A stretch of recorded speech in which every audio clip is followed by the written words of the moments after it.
Thank you for coming.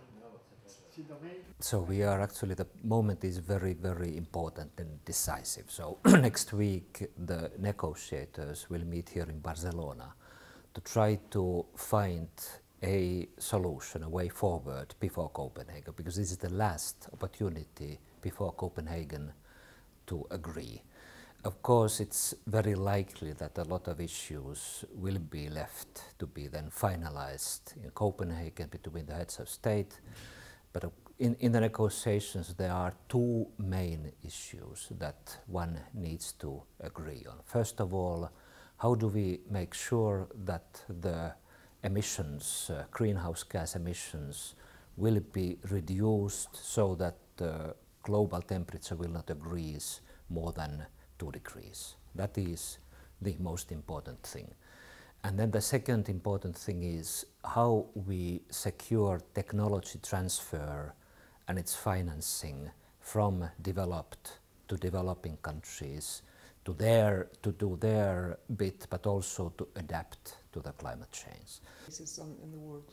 Well, the European Union has a very clear views about the negotiations. The European Union wants to have an agreement, wants to have a robust and concrete agreement in a way that we can make sure that the global temperature doesn't raise more than 2 degrees.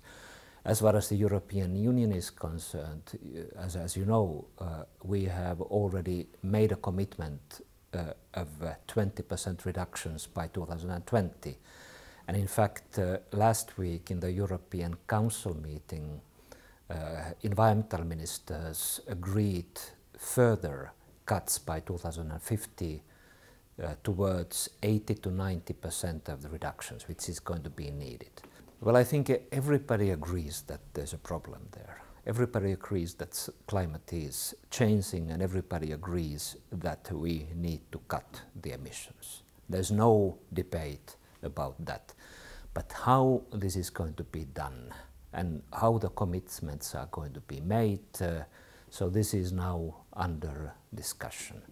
So for instance, US has already legislative proposals in their legislative process in the Congress and the Senate, which are going to mean that the US will cut their emissions. Japan has already agreed to cut 25% by 2020. Australia, similar amounts. And also African countries are taking steps to cut their emissions. Also African countries, certainly they want to have some funding, but they start understanding that you cannot really get the money if you don't have the commitments and the projects. I think it's fair to say that the whole climate debate, as it has been now developing, has been driven by the European Union.